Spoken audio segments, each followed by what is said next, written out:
Hello cinema lovers, কেমন আছেন আপনারা সবাই? আমি আরাফাত আছি আপনাদের সাথে। আর আজ আমি চলে এসেছি 2026 সালে মুক্তি পাওয়া নতুন তামিল সিনেমা কারুপ্পু এর এক্সপ্লেনেশন নিয়ে। যদিও আজকের মুভিটির কাহিনী একটু অদ্ভুত, তবুও এটাকে আপনারা নিখাত এন্টারটেইনমেন্ট বা বিনোদন হিসেবে দেখতে পারেন। তাহলে গাইজ, কথা বাড়বো না, let's go for the explanation. সিনেমার শুরুতে একটা ভগবানকে দেখা যায়, তার নাম কারুপ্পু স্বামী। তার ভক্তরা তার জন্য বিশেষ ধরনের একটা প্রার্থনা করছিল, আর তাকে একটা তলোয়ার হাতে ঘোড়ার পিঠে অনেক রাগান্বিত অবস্থায় দেখা যায়। এই স্বপ্নটা দেখে ঘুম ভেঙে যায় একজন বৃদ্ধ লোকের। সে এবং তার মেয়ে ট্রেনে করে কোথাও যাচ্ছিল। ঘুম থেকে জেগেই বৃদ্ধ লোকটা খেয়াল করে দেখতে পায় ট্রেনটা থেমে আছে। তখন সে তার মেয়েকে জিজ্ঞেস করে কতক্ষণ ধরে ট্রেন এখানে থেমে আছে। মেয়েটা তখন জানায় 10 মিনিটের মতো হবে বাবা।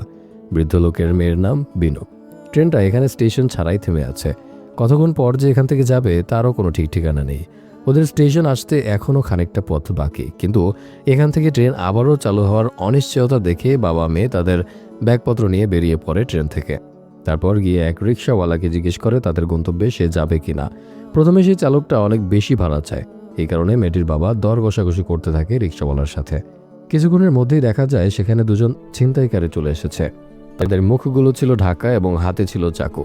এটা দেখে আবার সেই ড্রাইভারটা সেখান থেকে পালিয়ে যায়। এর পরপরই ওই দুই ছিনতাইকারী এসে বাবা এবং মেয়েকে ধরে ফেলে। ছিনতাইকারীরা চাকু দেখিয়ে তাদের ভয় দেখাচ্ছিল এবং তাদের কাছে যা যা আছে সবকিছুই নিতে চেয়েছিল। মেয়েটির বাবা কেন জানি কোনোভাবেই ওই ব্যাগটা ছাড়তে চাচ্ছিল না, কিন্তু ছিনতাইকারীরা সেটাও নিয়ে নেয়। আর বিনুর গলা থেকে চেনটাও ছিনিয়ে নিয়ে চলে যায়। এই ব্যাপারগুলোতে অনেক কষ্ট পেয়ে যায় তারা এবং কান্না করতে শুরু করে। কি করবে কিছুই বুঝে উঠতে পারছিল না। পরদিন সকালবেলাতেই বাবা মেয়ে চলে যায় থানায়। এখানে এসে তারা কেস লেখাতে চলে যায়, কিন্তু সেখানে কর্তব্যরত পুলিশ অফিসার ছিল খুবই বাজে স্বভাবের। সে তাদের কেসটা তো নিচ্ছিল না, আরও আজে বাজে কথা বলছিল। ব্যাপারটাতে তারা খানিকটা চিন্তায় পড়ে যায়। তারপর অনেক আকুতি মিনতি করে সেই পুলিশ অফিসারটার কাছে আসে।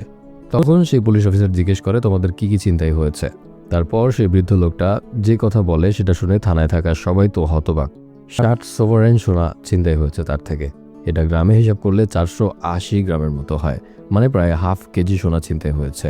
তখন পুলিশ অফিসার জিজ্ঞেস করে এত সোনা ব্যাগে নিয়ে কেউ রাত্রিবেলাতে ট্রেনে করে যায়? তখন বিনুর বাবা জানায় আমার মেয়ের লাংসের প্রবলেম। খুব তাড়াতাড়ি যদি লাংস ট্রান্সপ্লান্ট না করা হয় তাহলে ওকে আর বাঁচানো যাবে না।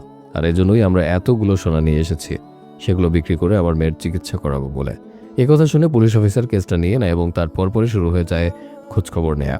সেদিন বিকালেই কয়েকজন ছিনতাইকারীকে ধরে আনা হয় তাদের সামনে। পুলিশ অফিসার বলে দেখেন তো ওদের কেউ কি চিনেন কিনা, ওদের মধ্যেই কি কেউ আপনাদের ছিনতাই করেছিল?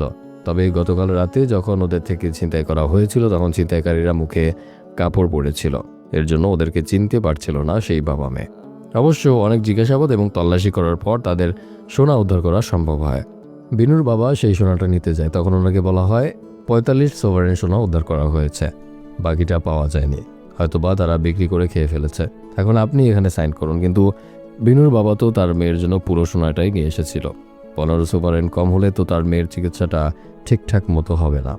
এজন্য সে পুলিশ অফিসারের কাছে বিষয়ে কথা বলতে গেলে পুলিশ অফিসার রেগে যায় এবং জানায় যা পেয়েছে তাই নিয়ে যাতে চলে যায়, আর যদি না চায় তাহলে সেটাও রেখে যাক, পরে এটার কি হবে তা নিয়ে আমি কিন্তু কিছু জানি না। কথাটা শুনে হতবাক হয়ে যায় বিনুর বাবা। আসলে পুলিশদেরকে তো রাখাই হয় জনগণের সাহায্য করার জন্য, কিন্তু বেশিরভাগ দেশেই পুলিশরা সেই জনগণের ওপরই জুলুম করে। আর অন্য কোনো উপায় না থাকায় বিনুর বাবা সাইন করে দেয়। তারপর যখন সেই সোনাগুলো নিতে যাবে ঠিক তখনই তাদেরকে অবাক করে কনস্টেবলরা জানায় এখন তো আপনি সোনাগুলো নিতে পারবেন না, এটার একটা প্রসিডিউর আছে। হারানো জিনিস কোর্টের মাধ্যমে নিতে হয়, তো কালকে আপনি কোর্টে চলে আসুন, সেখান থেকে আপনার সোনাগুলো কালেক্ট করে নেবেন। কথাটা শুনে অবাক হয়ে যায় বিনুর বাবা এবং বলতে থাকে আমার জিনিস ছিনতাই হয়েছিল, ছিনতাইকারী ধরা পড়েছে, সাথে সোনাগুলো ধরা পড়েছে। এখন আমার জিনিস আমি নেব, সেটার জন্য আমাকে কোর্টে কেন যেতে হবে? তখন কনস্টেবলরা বলে এটাই প্রসিডিউর, আমরা তো আইন লঙ্ঘন করে আপনাকে সোনাগুলো দিয়ে দিতে পারি না। ব্যাপারগুলোতে বাবা মেয়ে দুজনেই অনেক কষ্ট পায়, কিন্তু পুলিশের ওপরে তো তাদের করার কিছুই নেই। এর জন্য পরদিন সকালবেলায় তারা কোর্টে চলে আসে। এখানে দেখা যায় আগে থেকে একটা কেসের হিয়ারিং চলছিল। সেখানে একটা বৃদ্ধ দম্পতির ওপর আরোপ লাগানো হয়েছে যে তারা নাকি একটা বিস্কুট ফ্যাক্টরিতে গিয়ে ফ্যাক্টরির মালিক এবং তার 4 ভাইকে মেরে এসেছে।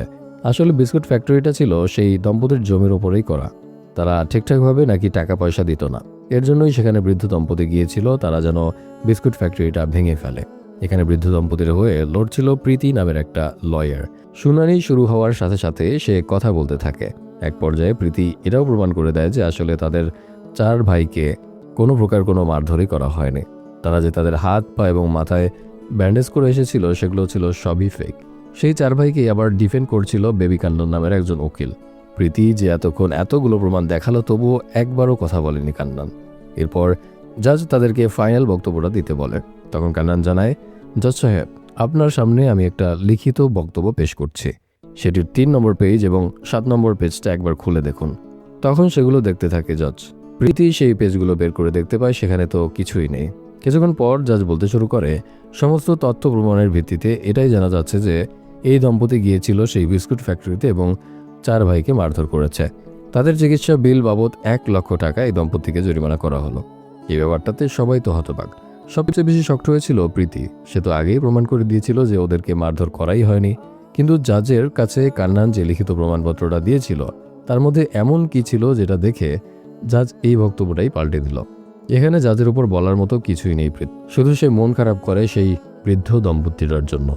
এই কোর্টরুমের মধ্যে থেকে সবাই বের হয়ে গেলে কান্নান প্রীতিকে বলতে থাকে, আমরা দুজনে যখন ল কলেজে পড়তাম তখনও তুমি ছিলে আমার থেকে অনেক ভালো ছাত্রী। উকিল হওয়ার পরেও তুমি আমার থেকে অনেক ভালো উকিলই হয়েছ, কিন্তু এতে কি কোনো লাভ হয়েছে তোমার? এই পুরো কোর্টই চলে আমার ইশারায়। তুমি যাই করো না কেন, যত প্রমাণই আনো না কেন, আমি যেটা বলবো সেটাই হবে ফাইনাল। আসলে বেশিরভাগ দেশের বেশিরভাগ কোর্টগুলোই এমন, কোনো না কোনো একটা সিন্ডিকেটের দ্বারা পরিচালিত। তেমনি এই দেশের এই কোর্টটা চালাতো কান্নান। এখানকার ভাবসাব দেখে বিনু এবং তার বাবা চলে আসে কান্নানের কাছে এবং তাকেই ওদের কেসটা দেয়। পরদিন ওদের কেসের প্রথম হিয়ারিং শুরু হয়। সেখানে গিয়ে বিভিন্ন দলিল পেশ করা হয়। আসলে এটা তো কোনো জটিল কেসই ছিল না।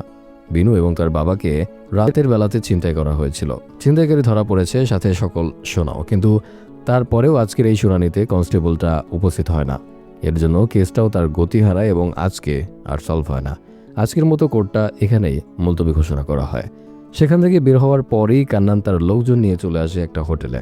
সেখানে সবাই বিরিয়ানি অর্ডার করে। এখানে তো ওরা খাওয়া দাওয়া করছিল, সাথে কেউ কেউ তো আবার বাড়ির জন্য অর্ডারও করছিল। এই হোটেলের সকল বিলই দিতে হয় বিনুকে। টোটাল বিল আসে 10,000 টাকার মতো। এরপর থেকে এরকম চলতেই থাকে। এক একটা হিয়ারিং হচ্ছিল আর বিনু এবং তার বাবার থেকে প্রচুর টাকা বের করে নিচ্ছিল কান্নান এবং তার লোকজনেরা। কিন্তু তাদের কেসের কিছুই হচ্ছিল না। গাইস, এটা শুধু মুভির কাহিনী না, এটা সচরাচর ঘটে যাওয়া অনেক মানুষের সাথে বাস্তবতার কাহিনী। আপনাদের কারোর সাথে এরকম হয়ে থাকলে অবশ্যই রিলেট করতে পারবেন। যাই হোক, এক একদিন এক এক রকমের কারণ দেখিয়ে কেসটা শুধু পেছাতেই থাকে। এই ব্যাপারগুলোতে অনেক চিন্তায় পড়ে যায় বিনু এবং তার বাবা। কি করবে তারা কিছুই বুঝে উঠতে পারছিল না। হঠাৎ করে কোর্টের বাইরে বিনুর বাবা খেয়াল করে দেখতে পায় একটা মন্দিরে। সেই মন্দিরে তলোয়ার হাতে একটা ভগবান ঘোড়ার উপরে চড়েছিল। তখন বিনুর বাবা সেখানে থাকা একজনকে গিয়ে জিজ্ঞেস করে এই মন্দির সম্পর্কে। তিনি জানায় এটা কারুপ্পু স্বামীর মন্দির। মানুষজন তো কোর্টে আসে ইনসাফের জন্য, কিন্তু এখানে এসে তারা ইনসাফ পায় না। তবে যদি কারুপ্পু ভগবানের এই মন্দিরটাতে কিছু চাওয়া যায়, সাথে সাথে সেটা নাকি হয়ে যায়। আসলে এটাই সেই ভগবান যাকে বিনুর বাবা ট্রেনের মধ্যে তার স্বপ্নে দেখেছিল। এই মন্দিরটাতে আবার একটা কাস্টম আছে। যে মন্দিরে আসে প্রার্থনা করার জন্য তাকে নিজ হাতেই মরিচ পিষতে হয়, আর সেটা ভগবানের মুখে লাগিয়ে যা চাওয়ার সেটাই চাইতে হয়। এভাবে বিনুর বাবা এবং বিনুর জীবন খুব বাজেভাবে যাচ্ছিল। তাদের কেসের হিয়ারিং হতে হতে 2 থেকে 3 মাস পার হয়ে যায়। তারপরও ছোট্ট একটা কেসই এখনও সমাধান হয় না। তাদের পকেটও প্রায় ফাঁকা হয়ে গিয়েছিল। হঠাৎ করে একদিন বিনুর বাবা চলে আসে কান্নানের কাছে আর তাকে জানায়, আসলে আমার 60 সভারেন সোনা ছিনতাই হয়েছিল, কিন্তু পুলিশ জোর করে আমাকে দিয়ে সাইন করিয়ে নিয়েছিল যে 45 সভারেন সোনা হারানো গিয়েছে। এই কথাটা শুনে অনেক বড় মাপের একটা শক খেয়ে যায় কান্নান। তারপর খানিকটা রাগান্বিত কণ্ঠে বিনুর বাবাকে বলে, এই কথাটা আপনি আমাকে কেন আগে বলেননি? তারপরই কান্নান ফোন লাগায় সেই পুলিশ অফিসারটাকে আর এই কেসের সম্পর্কে তার সাথে কথা বলতে থাকে। কিন্তু পুলিশ অফিসার জানায়, আপনাকে তো আমি কিছুই বলতে বাধ্য নই। আপনি কে যে আমি আপনাকে এগুলো বলবো? এই কথাটা শুনে আবার ইগুতে লেগে যায় কান্নানের। তারপরই সে বিভিন্ন লোকজনকে ফোন করতে থাকে। এই কোর্টের আশেপাশে সব জায়গাতেই ছিল কান্নানের লোক। দেখতে দেখতে অনেক লোক জমায়েত হয়ে যায় সেই পুলিশ স্টেশনের বাইরে। খুব বাজে অবস্থা হয়ে যায় সেখানকার। সবাই পুলিশ অফিসারের বিরুদ্ধে প্রোটেস্ট করছিল। এরাতে সেই পুলিশ অফিসারটার অবস্থাও নাজেহাল। তারপর সেই থানায় ডেকে নেওয়া হয় কান্নানকে, আর পুলিশ অফিসারটা তখন তার নিজের ব্যবহারের জন্য তার কাছে ক্ষমা চায়। এগুলো শুনে কান্নান জানায়, আমি এখান থেকে যেতে পারি, তবে বাকি যে সোনাটা আছে সেটা আমাকে দিতে হবে। আমি জানি সেটা আপনার কাছেই আছে। আর অন্য কোনো উপায় না থাকায় পুলিশ অফিসার কান্নানকে সেই সোনাগুলো দিতে বাধ্য হয়। তারপরও এখান থেকে সব লোকজন নিয়ে চলে যেতে চাচ্ছিল না কান্নান। তখন পুলিশ অফিসারকে অবাক করে দিয়ে কান্নান জানায়, আমার সাথে ফোনে বাজে ব্যবহার করা আপনার একদমই উচিত হয়নি, এর জন্য আপনার তো মাসুল দিতেই হবে। আমাকে 1 লক্ষ টাকা দিন, তাহলেই কেবলমাত্র এখান থেকে সব লোক চলে যাবে। আর যদি সেটা না দেন তাহলে এভাবেই থাকবে সবাই। আর অন্য কোনো উপায় না থাকে পুলিশ অফিসার কান্নানকে 1 লক্ষ টাকা ঘুষ দেয়। আসলে যেখানে সবসময় পুলিশ মানুষের থেকে ঘুষ খায়, সেখানে পুলিশ অফিসারটার এত বাজে অবস্থা হয়ে গিয়েছিল যে সে কান্নানকে 1 লক্ষ টাকা ঘুষ দিল। তারপর সেই টাকা এবং সোনা দানা নিয়ে বাইরে চলে আসে কান্নান। সোনাটা সে নিজের পকেটের মধ্যে ঢুকিয়ে নেয় আর গিয়ে বিনুর বাবাকে বলে, আপনার থেকে যারা ওই সোনাগুলো চুরি করেছিল তারা বাকি সোনাটা বিক্রি করে ফেলেছে, এজন্য সেগুলো রিকভার করা সম্ভব হয়নি, সে কারণে 1 লক্ষ টাকা দিয়েছে আপনাকে। তারপর সেই টাকাটা ধরিয়ে দেয় বিনুর বাবাকে। এখানেও একটা বিজনেস করে ফেলে কান্নান, যেটা আমি আগেই প্রেডিক্ট করতে পেরেছিলাম। যাই হোক, তারপর আস্তে আস্তে এগিয়ে যায় সেই জনতার মাঝে এবং সবাইকে থামায় আর বলতে থাকে, এখন তোমরা এখান থেকে সবাই চলে যাও, যে কাজের জন্য আমরা এসেছিলাম সেই কাজ তো আমাদের হয়ে গেছে। তখন বিনুর বাবার হাত থেকে সেই 1 লক্ষ টাকাও নিয়ে নেয় কান্নান এবং তাকে বলে, এতগুলো লোক এসেছিল, এদেরকে তো কিছু খাওয়াতে হবে নাকি, এই টাকাগুলো দিয়ে আমি সেগুলো করব। এটাতে তো আপনার কোনো অমত নেই। তখন আর অন্য কোনো উপায় না থাকা এই 1 লক্ষ টাকাও কান্নানকে দিয়ে দেয় বিনুর বাবা। ও মাই গড! বিনু বুঝতে পারে যে তাদেরকে আসলে স্ক্যাম করা হচ্ছে। জেনে বুঝে এই কাজকর্মগুলো করছিল কান্নান। ওদের কেসটা কবে যে সলভ হবে তার কোনো নাম গন্ধই নেই, কারণ সেটা যদি সলভ হয়ে যায় তাহলে তো বিনু এবং তার বাবার থেকে আর টাকা নিতে পারবে না কান্নান। সেজন্য সে নিজেই প্ল্যান করে এগুলো করছে। তারপরেও তো ওদের কিছু করার নেই। এরপর দেখতে দেখতেই চলে আসে তাদের পরের শুনানির দিন। ওদের কাছ থেকে সোনাগুলো ছিনতাই হওয়ার 4 মাস পার হয়ে গেছে, কিন্তু এখন পর্যন্ত তারা তাদের সোনাটা ফেরত পেল না। বিনুর অবস্থাও আস্তে আস্তে খারাপের দিকে যাচ্ছিল। ডাক্তার ওকে বলেছিল যত তাড়াতাড়ি সম্ভব ওর লাংস ট্রান্সপ্লান্ট করতে হবে, আর যদি একবার ওর মুখ দিয়ে রক্ত বমি হয় তাহলে আর কোনোভাবেই তাকে বাঁচানো সম্ভব হবে না। কিন্তু ওরা তো ওদের সোনাগুলো ফিরেই পাচ্ছে না, তাহলে কিভাবে অপারেশনটা করবে? আজকের শুনানিতে সবাই ঠিকঠাকভাবে উপস্থিত হয়। কনস্টেবল তার বয়ান দিয়ে দেয়। সেখানে জহুরি সোনাগুলো পরীক্ষা করে। এখন শুধু জাজের ফয়সালাটা দেওয়ার পালা। তখনই কেউ একজন এসে জাজের কানে কিছু একটা বলে। এটা শুনে সেখান থেকে তাড়াহুড়ো করে চলে যাচ্ছিল জজ, আর কোর্ট আজকের মতো মুলতবি ঘোষণা করা হয়। এই ব্যাপারটাতে অনেক রাগান্বিত হয়ে যায় বিনুর বাবা এবং বলতে থাকে, স্যার, কেসটা তো প্রায় সলভ হয়ে গেছে, আপনি আপনার সিদ্ধান্তটা দিয়ে দিলেই সব শেষ। কিন্তু জাজ জানায় আমার পরিবারের একটা ইমার্জেন্সির কারণে আমাকে এক্ষুনি যেতে হবে, হাতে একটা ফোঁটা সময়ও নেই। এই কথাটা শুনে জাজের উপর অনেক রাগান্বিত হয়ে যা ইচ্ছে তাই বলতে থাকে বিনুর বাবা। পুরো কোর্টে একদম হট্টগোল শুরু হয়ে যায়। বিনুর বাবার এমন কর্মকাণ্ডে অনেক হতবাক হয়ে গেছিল কান্নান। বিনুর বাবা এত কিছু করার পরও সিদ্ধান্তটা আজকে আর দেওয়া হয় না। এরপর অনেক মন খারাপ করে বিনু এবং তার বাবা চলে আসে কোর্ট থেকে। সেখানে তখন কান্নান এসে তাদের উপর রাগ দেখায় এবং বলে, আপনি আমার ক্লায়েন্ট, এর জন্যই আপনার কোনো শাস্তি হয়নি, না হলে জাজ আপনার যা ইচ্ছে তাই করে দিত। আর এরপরে এমন কিছু করবেন না আশা করি। আগে থেকেই তো জাজের উপর অনেক রাগ ছিল বিনুর বাবার। এবার সেই রাগটা সে কান্নানের উপর ঝাড়ে আর অনেক কথা শোনাতে থাকে কান্নানকে। তখন কান্নানও বলে দেয়, আমি দেখে নেব এই সোনাগুলো আপনি কিভাবে পান, আর আপনার এই কেসটা কে নেয় সেটাও আমি দেখব। বাবা মেয়ের যেটুকু শেষ আশ্বাস ছিল সেটুকু আজকে শেষ হয়ে যায়। তারা বুঝতে পারছিল না যে তাদের এখন কি করা উচিত। তার পরপরই বিনুর বাবার চোখ পড়ে সেই মন্দিরটার দিকে। সেখানে গিয়ে কান্না করতে করতে নিজের সেই মরিচ পিষতে থাকে। তারপর ভগবানের মুখে লাগিয়ে তার সাথে হওয়া অন্যায়ের বিচার চায়। তার সাথে যারা যারা এই অন্যায়গুলো করেছিল তাদের সবারই বিচার প্রত্যাশা করছিল বিনুর বাবা। এতে ভগবান পর্যন্ত নড়ে ওঠে। সেদিন রাতের বেলাতেই দেখা যায় ওই বিস্কুট ফ্যাক্টরির মধ্যে পার্টি করছিল কান্নান এবং তার লোকেরা। এখানে সবাই অনেক মজ মাস্তি করছিল এবং লাল পানি খাচ্ছিল। হঠাৎ করে সেখানে দূর থেকে একটা ত্রিশূল ছুটে আসে এবং তাদের সবাইকে উড়িয়ে দিয়ে একটা জায়গায় লাগে। সাথে সাথেই সেখানকার বিদ্যুৎ চলে যায়। তার পরপরই সেই পুরো বিস্কুট ফ্যাক্টরি একদম রক্তের মতো লাল হয়ে যায়। ইঞ্জিনিয়ার ভগবান তাদের সবাইকে মারতে থাকে, একদম বাজেভাবে মারছিল। তারা এটা বুঝে উঠতে পারছিল না যে এখানে কি হচ্ছে আর কেই বা তাদের এভাবে মারছে। চোখের পলকেই সেখানে থাকা সবাইকে ধরাশায়ী করে ফেলে দেয়। আসলে সে এখানে আসার একটাই কারণ, বিনুর বাবা তার কাছে অন্যায়ের বিচার চেয়েছিল, আর এটাই হচ্ছে কারপ্য স্বামী। সবাইকে মেরে মাটিতে ফেলে দিয়ে তারপর গিয়ে শেষে ধরে কান্নানকে। এখন পর্যন্ত কান্নানের কাছে মনে হচ্ছিল যে সে হয়তো বা নেশা করেছে আর এর জন্য এই ভ্রমগুলো দেখছে, সবই তার মস্তিষ্ক করছে। ভগবানের সামনে দাঁড়িয়ে আছে কিন্তু তার সাথেও মজা করছিল কান্নান। সে তো মনেই করে নিয়েছিল যে এগুলো তার নেশার ঘোর। এই ব্যাপারগুলোতে আবার অনেক রাগান্বিত হয়ে যায় কারপ্পু আর নিজের কারিশমা দেখায়। কান্নান কেবলই এই বিস্কুট ফ্যাক্টরির মধ্যে ছিল, কিন্তু ভগবান কিছু একটা করাতে সে চলে আসে অন্য একটা জায়গায়। এখানে চারদিকে যতদূর চোখে দেখা যায় শুধু আগুন আর আগুন, আর সে একটা ছোট্ট টিলার উপর দাঁড়িয়ে আছে।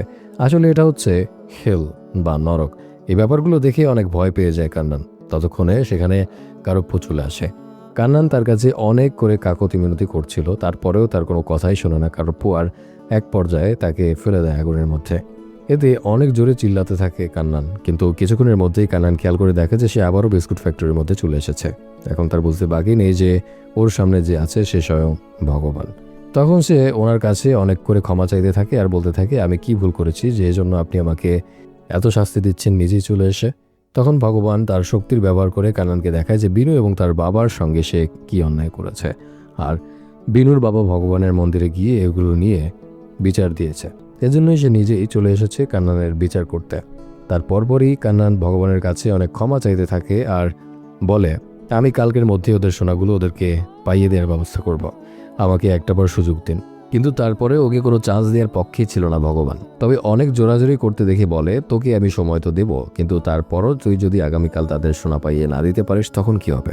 কারণ বলে, কালকের মধ্যে আমি পাইয়ে দিব শিওর।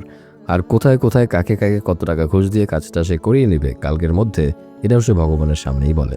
এই কথাগুলো শুনে আবার অনেক রাগান্বিত হয়ে যায় ভগবান, আর ওকে বলতে থাকে, তোর কত বড় সাহস যে তুই আমার সামনে ঘুষ দেওয়ার কথা বলছিস?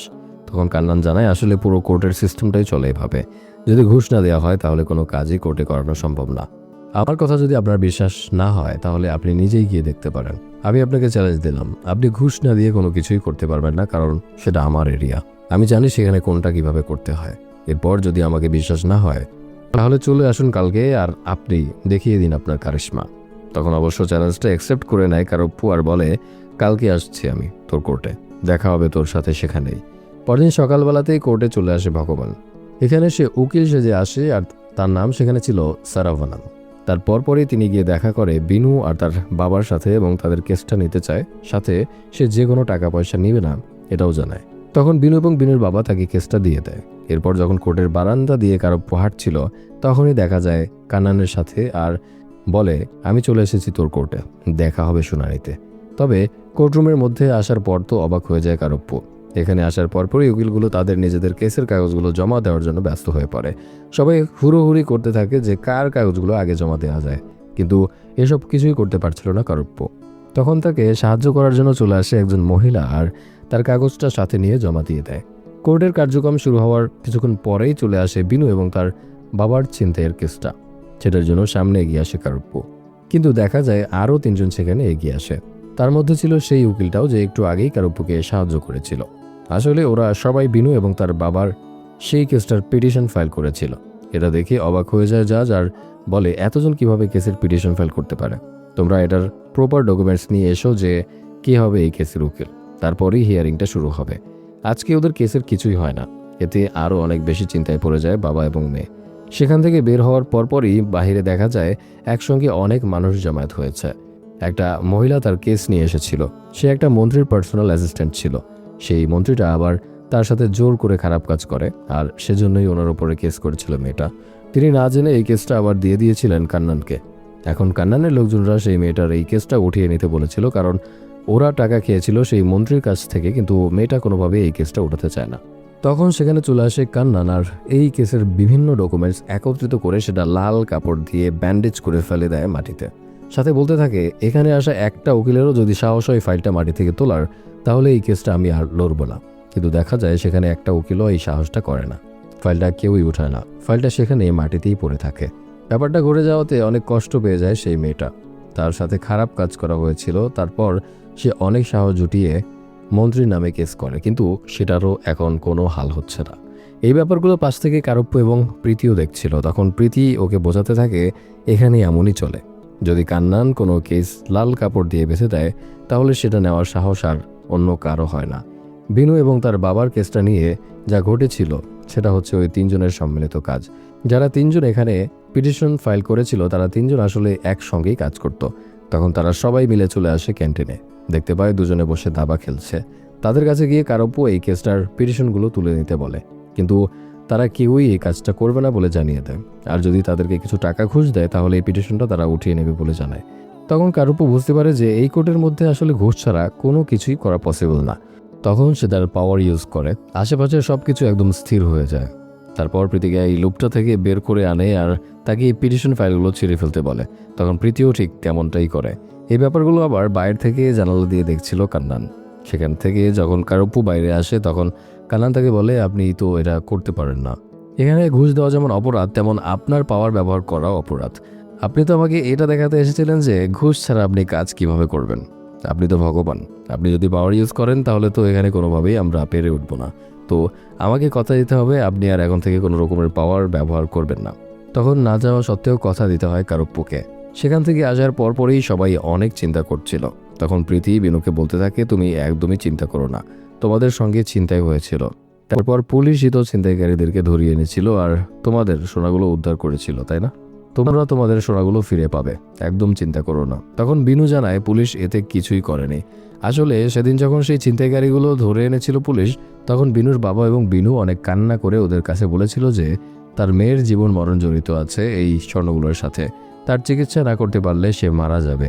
আর ওদের কান্না জড়িত কথাগুলো শুনেই মন গলে গিয়েছিল ছিনতাইকারীদের। তারপর পুলিশের কাছে তারা নিজে গিয়ে স্বর্ণ দিয়ে এসেছিল। তো এগুলোর পেছনে পুলিশের কোনো হাতই নেই। আসলে বিনু এবং তার বাবার সঙ্গে এত কিছু ঘটে যাওয়াতে সিস্টেমের উপর থেকে একদমই মন উঠে গিয়েছিল তাদের।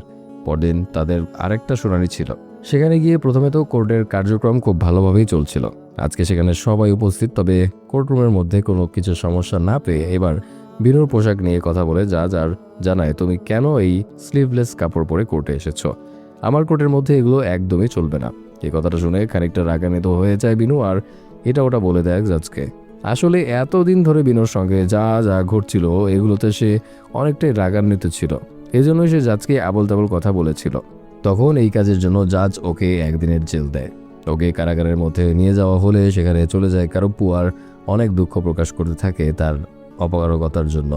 কিছুক্ষণের মধ্যেই দেখা যায় বিনুর অবস্থা আস্তে আস্তে খারাপ হচ্ছে। এক পর্যায়ে সে মাটিতে লুটিয়ে পড়ে আর ওর মুখ থেকে রক্ত বের হতে থাকে। সাথে সাথেই তাড়াহুড়ো করে ওকে নিয়ে আসা হয় হাসপাতালে। তখন ডক্টর জানায় যত তাড়াতাড়ি সম্ভব এখনই ওর সার্জারিটা সম্পন্ন করতে হবে, না হলে মনে হয় না ওকে আর বাঁচানো পসিবল হবে। তখন সেখানে তাকে অ্যাডমিট করার জন্য যে টাকার প্রয়োজন সেটা দিয়ে দিয়েছিল প্রীতি, কিন্তু সার্জারি করতে তো এখন প্রচুর পরিমাণ টাকার প্রয়োজন। ওরা যদি এই কেসটা জিততে পারে তাহলে কেবলমাত্র সম্ভব। এরপর দেখতে দেখতেই চলে আসে ওদের আরেকটা কেসের শুনানি। এই দিনে সব কিছু সঠিকভাবেই চলছিল, কিন্তু জাজকে সম্মান দেয় না কারপ্পু। এই ব্যাপারটা নিয়ে জাজ তো ওদের উপর প্রচণ্ড রেগে যায়। জাজের কোর্টে এসে তুমি জাজকেই অসম্মান করতে পারো না, তোমাকে বলতে হবে মহামান্য জাজ। আর কারপ্পু তো ভগবান, সে তো কাউকেই মহামান্য বলতে পারে না। কিন্তু বিনুর জীবন বাঁচানোর জন্য জাজের কাছে ক্ষমা চায় এবং ওনাকে মহামান্য বলে সম্বোধন করে। এরপর কেসটা জিতে যায় আর স্বর্ণগুলো বিনুর বাবার হাতে তুলে দেওয়া হয়। ঠিক তখনই বিনুর বাবার ফোনে একটা কল আসে। তিনি জানতে পারেন বিনু মারা গেছে। এই ব্যাপারটাতে অনেক বাজে অবস্থা হয়ে যায় বিনুর বাবার। তার হাত থেকে ফোনটাও পড়ে যায়। পাগলের মতো দুলতে দুলতে সে বাইরে চলে আসে। তখন কান্নানের কাছের একজন তার কাছে এসে বলে, কেসটা তো আপনারা জিতে গেছেন তাই না? আপনাদের নাস্তা পানি বা বিরিয়ানি খাওয়ার জন্য আমাদের কিছু দিলেন না। তখন তার উপর রাগান্বিত হয়ে কিছু স্বর্ণ ছুঁড়ে মারে আর কান্না করতে করতে বলতে থাকে, মারা গেছে আমার মেয়ে, এখন আমি আর এই স্বর্ণগুলো দিয়ে কী করব? তোদের জন্যই মারা গেছে আমার মেয়ে। বিনুর বাবার এই আর্তনাদ সবাই সেখানে শুধু তাকিয়ে তাকিয়ে দেখছিল, কারোই সেটা বোঝার সাধ্য ছিল না। তারপর সেখানেই চলে আসে কারপ্পু। তার কাছে গিয়েও কিছুটা সোনা দিয়ে দেয় বিনুর বাবার, বলে, স্যার আপনাকে তো এতদিন কিছুই দিতে পারেনি, এইটুকু আপনি রাখুন। আমার মেয়ে তো মারাই গেছে, এগুলো তো আমার আর প্রয়োজন নেই। এটা বলে সেখান থেকে চলে যায় বিনুর বাবা। তখন স্বয়ং ভগবান ওই ব্যাপারগুলোতে অনেক কষ্ট পেয়ে গিয়েছিল, ওনার চোখেও পানি। তার পরপরই সেখানে আবার চলে আসে কান্নান আর বলে, কেসটা তো আপনি জিতে গেছেন, কিন্তু মেয়েটাকে তো বাঁচাতে পারেননি আপনি, তার মৃত্যু আপনার হাতেই হয়েছে। এই কথাগুলো শুনে আরও অনেক বেশি কষ্ট পেয়ে যায় কারপ্পু। অন্যদিকের গল্পে দেখা যায় সেই অ্যাসিস্ট্যান্ট মেয়েটা আবারও চলে এসেছিল কান্নানের লোকদের কাছে। তাদের কাছেও ডকুমেন্টসগুলো চাচ্ছিল, যেন সে অন্য উকিলের কাছে দিয়ে কেসটা সলভ করাতে পারে। তখন আবারও সেই লোকটা ওখানে লাল কাপড় বেঁধে ফেলে দেয় এবং সেই কাগজগুলো আর একই কথা বলে, যদি কেউ এখান থেকে এই কাগজটা টাচ করতে পারে তাহলে তাকে আমি এই কেসটা লড়তে দেব। ঠিক তখনই সেখানে এন্ট্রি নেয় কারপ্পু আর এই কেসের ফাইলটা তোলে। এই ব্যাপারটা দেখে কান্নানের লোকজনরা তাকে মারার জন্য আসে, কিন্তু ভগবানের সাথে কি আর কেউ পারে? মুহূর্তের মধ্যে ওদের সবাইকে ধরাশায়ী করে ফেলে কারপ্পু আর সেখান থেকে ফাইলটা নিয়ে চলে যায়। তারপর সেই ফাইলটা পৌঁছে দেওয়া হয় প্রীতির কাছে। পরদিন সকালবেলাতেই সেই মেয়েটা আবার চলে আসে প্রীতির কাছে এবং তাকে সবকিছু খুলে বলে যে কি করেছে। প্রীতি সেখান থেকে চলে আসে কোর্টরুমে। মেয়েটার পক্ষে লড়বে প্রীতি আর সেই মন্ত্রীর পক্ষে লড়বে কান্নান। শুরু হয়ে যায় আজকের শুনানি। এখানে প্রীতি তার পয়েন্টগুলো উত্থাপন করে, তারপর আসে কান্নানের পালা। সে তো সবসময় কোর্টের মধ্যে মিথ্যে কথাই বলতো, কিন্তু এখন সে আর একটা মিথ্যে কথাও বলতে পারছিল না, কেন জানে। মন্ত্রীর সব সিক্রেটগুলো বলে দিচ্ছিল। এই ব্যাপারগুলো ঘটে যাওয়াতে কান্নান নিজে অবাক হয়ে গিয়েছিল। সে যতই মিথ্যা কথা বলতে চাইছিল ততই ওর মুখ দিয়ে সবসময় সত্যি কথাই বের হচ্ছিল। তখন কোর্টের ভেতরে থাকা সবাই তো অবাক, এখানে হচ্ছেটা কি। এখানে ভাবসাব যে খারাপ এটা বুঝতে পারে জাজ, আর আজকের মতো কোর্টটা মুলতবি ঘোষণা করে দেয়। কিন্তু এখানেও কান্নান জাজের ব্যাপারেও আজে বাজে কথা বলতে থাকে। জাজের সকল সিক্রেটগুলো বলে দেয় সবার সামনে। তখন কান্নানকে ধরে নিয়ে বাইরে রাখা হয়। পুরো মিডিয়াতে ব্যাপারগুলো ছড়িয়ে পড়ে। আসলে এটা ছিল কারপ্পু সাহেবের কাজ। সে তার পাওয়ার ব্যবহার করে এই গোটা এলাকার মধ্যে একটা ব্যারিয়ার বানিয়ে দিয়েছিল। এর মধ্যে কেউ আর এখন মিথ্যে কথা বলতে পারবে না, আর কেউ খারাপ কাজও করতে পারবে না। দেখা যায় পুরো এলাকাতে একদম হুলস্থুল অবস্থা হয়ে যায়।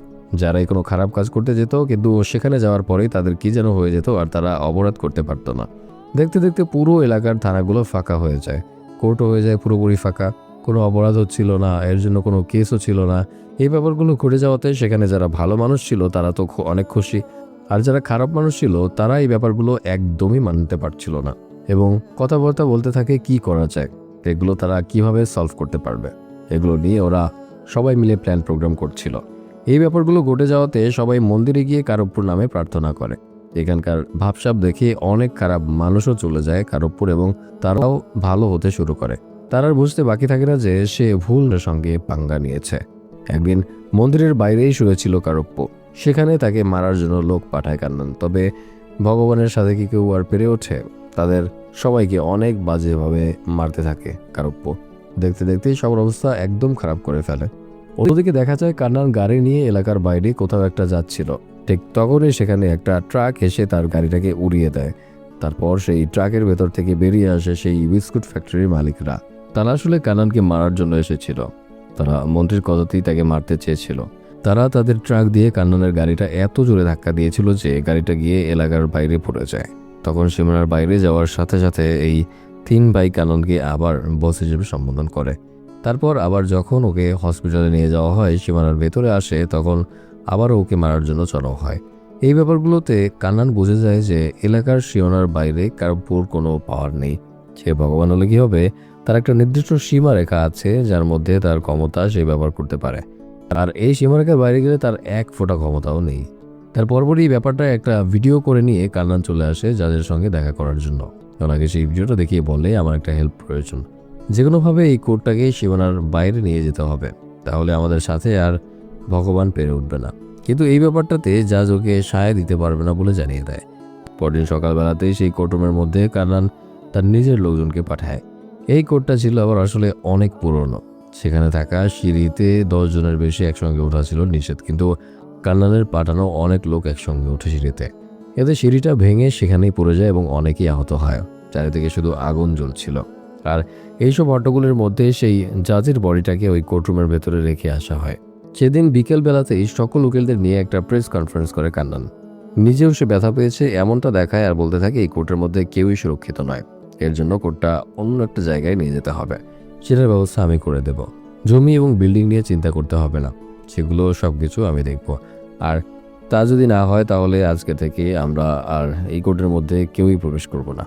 আজকে থেকে আমরা স্ট্রাইক শুরু করব। তখন দেশের মিডিয়াতে ছড়িয়ে পড়ে এই নিউজটা। এর পক্ষে এবং বিপক্ষে অনেক যুক্তিতর্ক হতে শুরু করে। আর এক পর্যায়ে সবার সেফটির কথা চিন্তা করে কোর্টটাকে দূরে একটা জায়গায় সরিয়ে নেওয়ার সিদ্ধান্ত গ্রহণ করা হয়। এটা ছিল আবার কারপ্পুর সীমানার বাইরে। কিছুদিন পরে কোর্টের নতুন কার্যক্রম শুরু হয়। এখানে বিল্ডিংটা ছিল একদম মডার্ন, আর সবাইকে অনেক সুযোগ সুবিধাও দেওয়া হচ্ছিল। ছিল চলন্ত সিঁড়ি, এমনকি এসি করা পুরো বিল্ডিং। এই ব্যাপারটাতে সব উকিলরাই খুব খুশি ছিল। এখানে প্রথম কেসে শুনানি হয় মন্ত্রী এবং সেই মেয়েটার। প্রীতি এবং কান্নান দুজনই তাদের যুক্তিতর্ক দেয়। শেষে ফাইনাল বক্তব্যে কান্নান বলতে থাকে, আমি লিখিত একটা প্রমাণপত্র দিয়েছে। তার 4 নম্বর পেজটা খুলে দেখুন। নতুন যাচ্ছিল আসলে কান্নানেরই লোক। এর জন্য তার আর বুঝতে বাকি থাকে না যে কি করতে হবে। তখন ওকে অবাক করে দিয়ে প্রীতি বলে, ওনার মতো আমিও একটা লিখিত প্রমাণপত্র দিয়েছি, সেটার 6 নম্বর পেজটা আপনি খুলে দেখুন। প্রীতির দেওয়া সেই প্রমাণপত্রের 6 নম্বর পেজটা খুলে দেখে তো একদম শকড খেয়ে যায় জাজ। তখন জাজ তার সিদ্ধান্তটা জানায়, মন্ত্রীকেই তিনি দোষারোপ করে। এর সাজা হিসেবে ওনাকে 3 বছরের কারাদণ্ড দেওয়া হয় এবং মেয়েটা তার ইজ্জত হারানোর জন্য ওকে কম্পেনসেট করার আহ্বান দেওয়া হয়। এই ব্যাপারটা ঘুরে যাওয়াতে কোর্টের সবাই তো খুশি, কিন্তু অবাক হয়ে গিয়েছিল কান্নান। প্রীতি সেই সময় প্রমাণপত্র কি এমন দেখিয়েছিল যেটা দেখে জাজ তার ফয়সালাই বদলে দিল। শেষে জাজ কান্নানের উপর আরেকটা আলাদা কেস করতে বলে যে কান্নান তাকে ঘুষ দেওয়ার চেষ্টা করেছে। খুবই বাজে অবস্থা হয়ে গিয়েছিল কান্নানের। সেখান থেকে বের হয়ে কান্নান খেয়াল করে দেখতে পায় এই কোর্টের বাইরেও কারো উপর নতুন একটা মন্দির বানানো হয়েছে, আর এইটা দেখে সেখানে অনেক ভক্তবৃন্দ জমায়েত হয়েছে। তখন প্রীতি ওর কাছে গিয়ে বলে, এখানে হয়তো ভগবানের পাওয়ার নেই, কিন্তু ওনার ভয় তো আছে।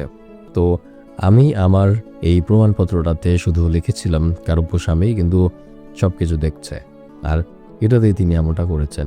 এই ব্যাপারগুলো ঘটে যাওয়াতে একদমই মাথা নষ্ট হয়ে যায় কান্নানের। কি করবে সে কিছুই বুঝে উঠতে পারছিল না। তখন সে অবশ্যই একটা প্ল্যান তৈরি করতে থাকে যে কিভাবে ভগবানের ভয় এখান থেকে সবার মন থেকে উঠানো যায়। এরপর দেখতে দেখতেই চলে আসে নতুন কোর্ট ভবনের উদ্বোধনী দিন। সেখানে অডিটোরিয়াম হলে সবাই খুব ভালোভাবে উদযাপন করছিল নতুন কোর্টরুমটা। কিছুক্ষণের মধ্যে সেখানে চলে আসে কান্নান এবং তার লোকজন। তারপর একটা বন্দুক বের করে এবং সবাইকে বলতে থাকে, তোমরা অযথাই ভয় পাচ্ছ, এখানে কারব্য স্বামীর কোনো পাওয়ারই নেই। আচ্ছা, আমার কথা বিশ্বাস হচ্ছে না তো? তাহলে দেখো। এটা বলেই সে গোলাগুলি করে মানুষ মারতে শুরু করে দেয়। কান্নান আসলে এগুলো করে এটা প্রমাণ করতে চাইছিল যে সীমানার বাইরে আসলে কারব্য ভগবানের একটু পাওয়ারও নেই। না হলে আমি তো এখানে খারাপ কাজই করছি, সে তো আমাকে থামাচ্ছে না। ঠিক তখনই সেখানে এন্ট্রি নেয় এক পুলিশ অফিসার। আসলে এখানে এসেছে কারব্য স্বামী, তবে এবার সে সিংহামের রূপ নিয়ে এসেছিল। এখানে এসেই কান্নান এবং তার লোককে পিটাতে শুরু করে সিংহাম। এত কিছু দেখার পরও কান্নান বলে, এখানে তো তার কোনো পাওয়ারই নেই, তুই কিছুই করতে পারবি না ভগবানের মতো। এটা বলেই গিয়ে চাকুটা ধরে প্রীতির গলায় আর বলে, তুই এখন কি করবি ভগবান? তখন সিংহাম তার হাত দিয়ে একটা ইশারা করে আর পুরো জায়গাটা একদম লাল হয়ে যায়, যেমন সিনেমার প্রথমে হয়েছিল। তার পরপরই সেখানে এন্ট্রি নেয় ভগবান কারব্য। তবে এবার তার চেহারাটা আর একটু অন্যরকম দেখা যাচ্ছিল। এখানে তাকে একটু বৃদ্ধ দেখা যাচ্ছিল। হয়তোবা এই ভগবানটা এই এলাকাটুকু কন্ট্রোল করে। সেখানে এসেই তিনি কান্নানের লোকজনকে মারতে শুরু করেন আর দেখতে দেখতে সেখানে থাকা সবাইকে মেরে ফেলেন। তারপর কান্নানকে ধরে এবং তার কাম তামাম করে ফেলে। এগুলো দেখে তো সবাই ভক্তি শ্রদ্ধা করতে থাকে এই ভগবানকে। এরপর থেকে এই কোর্টের সব কিছু করছিল একদম স্বচ্ছ। যারা দোষী তারা সাজা পেত, আর যারা নির্দোষ তারা ছাড়া পেত। এভাবেই জায়গাটা আস্তে আস্তে ভালো হয়েছে। সিনেমার একদম শেষেই দেখা যায় সংসদে একটা বিল উত্থাপন করে একজন মন্ত্রী। তখন সবাই তার পক্ষেই ভোট দেয়, কিন্তু একটা ভোট পড়ে তার বিপক্ষে। তার পরপরই দেখা যায় সংসদে চলে এসেছিল কারব্য। এখন হয়তো বা সে পুরো দেশটাকেই ঠিক করবে, আর এর মাধ্যমে শেষ হয়ে যায় সিনেমাটি। গাইস, কেমন লাগলো আজকের মুভির এক্সপ্লেনেশন তা কমেন্ট করে জানাতে ভুলবেন না। আসলে মুভিটার বিভিন্ন জায়গা কাল্পনিক, কিন্তু অহরহ সচরাচর এই ধরনের ঘটনা আমাদের সাথে ঘটেই থাকে। যাই হোক গাইস, এক্সপ্লেনেশনটি কেমন হলো তা কমেন্ট করে জানাতে অবশ্যই ভুলবেন না। আর যদি এখনও চ্যানেলটা সাবস্ক্রাইব করে না থাকেন তাড়াতাড়ি সাবস্ক্রাইব করে নিন।